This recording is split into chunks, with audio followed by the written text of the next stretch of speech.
Welcome to the Monday edition of Vogan's European Outlook. It is the 11th of November. Another exciting weekend just gone here on the channel. Tropical Outlook on Saturday, and then it was the live stream at 7:30 last night. You can watch that back at your leisure if you happen to miss it. Looking at the global tropics at the moment, there is nothing in the Atlantic or Indian Ocean, but we do have a little bit of a conga line going on in the West Pacific at the moment. 4 tropical cyclones to speak about. All kind of moving in a generally westerly fashion. So the Atlantic has now shut down. It'll be interesting to see if we get anything over the next several days or through the remainder of November, which at the end of this month would be the end of the official hurricane season. AO, as expected, going into the negative territory. The NAO also going negative, as you can see here. Now starting to really go negative. And this was expected, said by myself all the way back at the end of October, when really no models were suggesting a negative NAO signal towards the middle portion of this month. But the MJO phase 7 into 8, 10 to 14 days afterwards, we're starting to see that response taking place. But I do fully expect us to head towards the warmer phases as the MJO moves into the Indian Ocean and then into the maritime continent. Phases 4 and 5 tend to be quite mild phases, and I expect to see that taking place. Looking at the 10 HPA temperatures, so this is not the temperatures, but this is the mean zonal winds. You can see here we go below average in terms of the mean zonal winds over the next week or so here, likely in response to the building pressure over the Arctic region.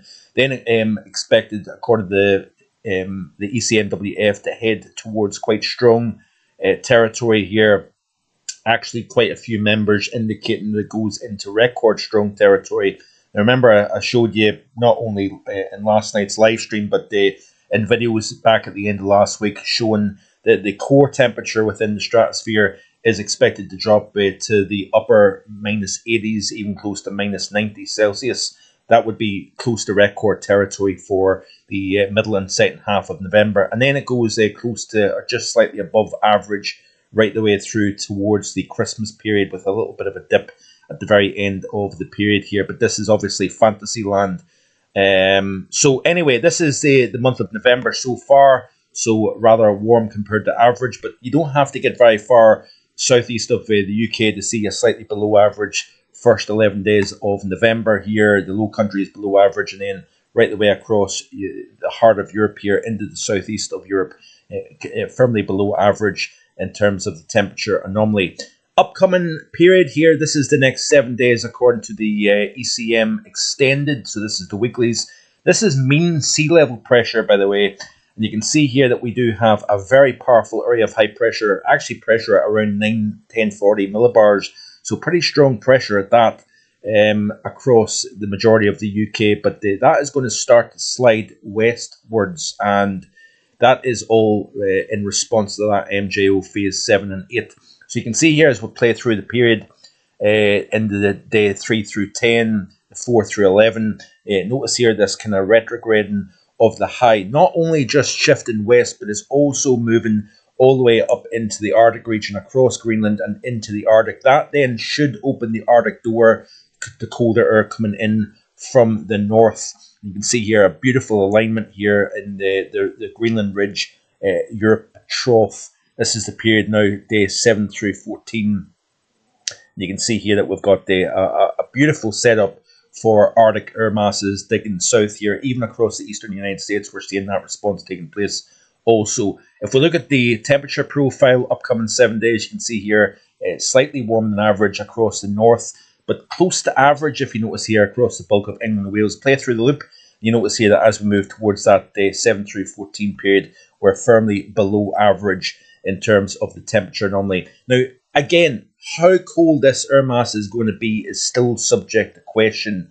But in terms of snow probability, we are increasing that, especially the upcoming weekend and into next week.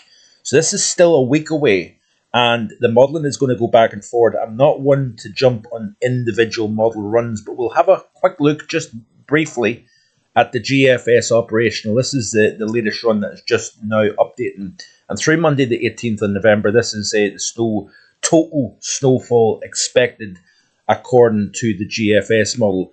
In terms of the temperature anomaly here, well, some of the anomalies are actually quite low when you play through this loop. So this is the increments here. This is basically a run between now and right the way through.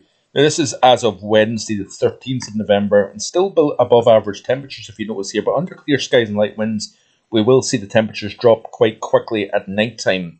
But during the daytime, a relatively mild air mass still in place means that we're going to see reasonably mild temperatures. And then as we play through, the one good thing about this is a change to what we've seen.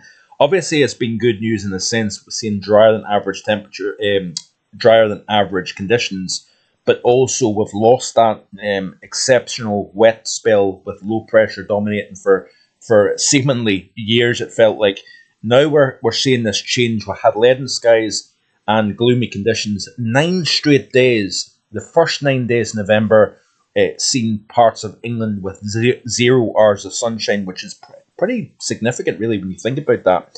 But we're now starting to see change. We're losing that air mass where we've seen sinking air over the top of a cloud deck that has just not wanted to budge for a good 10 days. We're starting to see a shift. We're seeing a renewed area of high pressure building in. But then what's going to happen is that high is going to back westwards, and then it's going to open the door to something considerably colder. But some of these temperature anomalies here, by the way, notice that we've reversed what we've got at the moment. We've got colder than average in the east, warmer than average in the west. By the time we reach Wednesday the 20th of November, it is a very different look in Europe. We've got a cold west and a warm east. And some of those temperature anomalies here, so this is 18Z Wednesday the 20th, we've got some of those anomalies here, probably in the kind of, close to 12 Celsius below average. So that is a pretty significant air mass.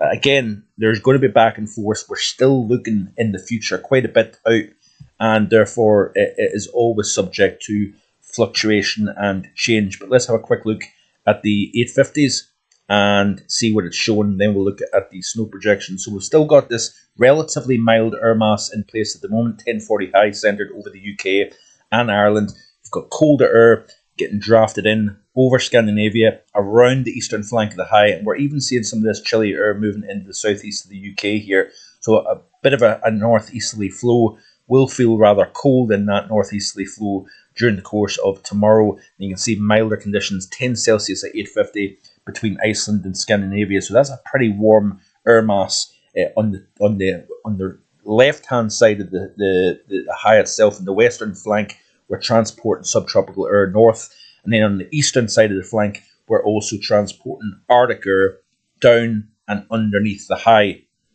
Play through this loop here, and you can see as the high starts to kind of get back westwards. At the moment here, we're still protected by that high, but then as we move towards the weekend and into early next week, the floodgates open up. Now the question mark will be areas of low pressure, and these areas of low pressure contain moisture, and obviously in that cold air, the question is how much cold do we see and how much moisture do we have in terms of wintry precipitation. But you can see here as we play right the way through towards the end of the month, we then find ourselves in a battle zone. Areas of low pressure now starting to return to the west of the UK and Ireland. Milder air getting drafted in from a southwesterly direction, but we've got a block of cold air in place over the British Isles. So again, lots of complicated factors at the moment here, and therefore we need to take everything with a pinch of salt, quite honestly. I'm just not wanting to buy into any individual run.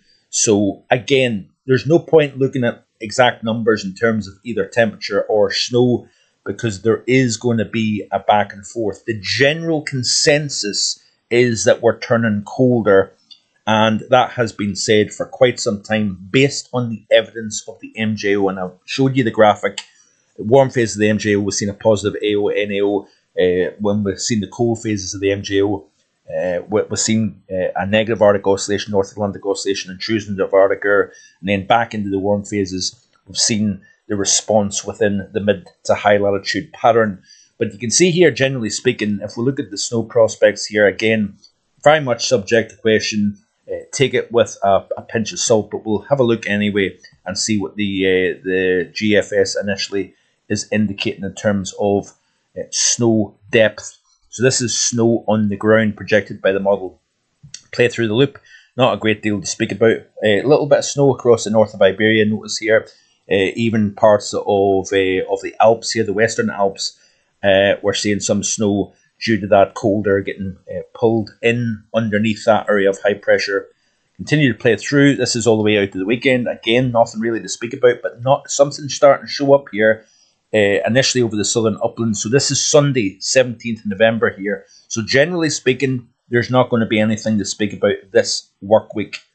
Let's get that one thing clear first of all. But certainly the chances start to grow, I think, this weekend, back half of the weekend in particular, and then into early next week. And then you can see here that the GFS indicates a bit of a build-up of snow cover across the northern UK, parts of Ireland, parts of England and Wales. This is through the course of next week.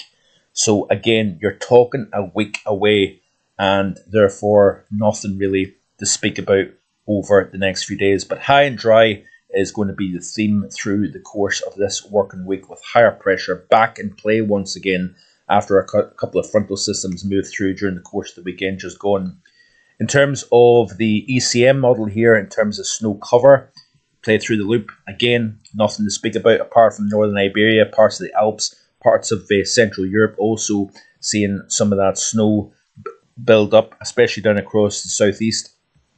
Continue to play through. Again, like the GFS, nothing really showing up. And it's not until early next week that the ECM sees snow starting to fall across, actually starting off across the north of England, northwestern Scotland also. Play through, and you can see here that builds up slightly by the time we reach 20th, 21st of November here. So I'm not hyping this up by any stretch, but I'm alluding to the fact that this is a growing likelihood of seeing snow and some reasonably cold temperatures. Speaking about temperatures themselves, let's have a very, very quick look at the ECM model and see what it's indicating. And let's look specifically at the UK. We've also got more of a flood threat across. In fact, so that I don't forget, let me just quickly show you this here real quick. This is the ECM region. Let's look at Europe specifically and see the rainfall projections, because we've got another cut-off area of low pressure heading into Iberia. That is another concern in terms of flash flood threat. Play through the loop. You notice here that we've got the more heavy rainfall. We've seen more flooding across parts of Italy. Continuing to play through, you can see here that we've got more heavy rains, not that far from the Valencia area of eastern Spain, but it's generally speaking high and dry across the UK and Ireland. This is all the way out to Friday the 15 UTC. Little in the way of rain across the majority of the UK and Ireland.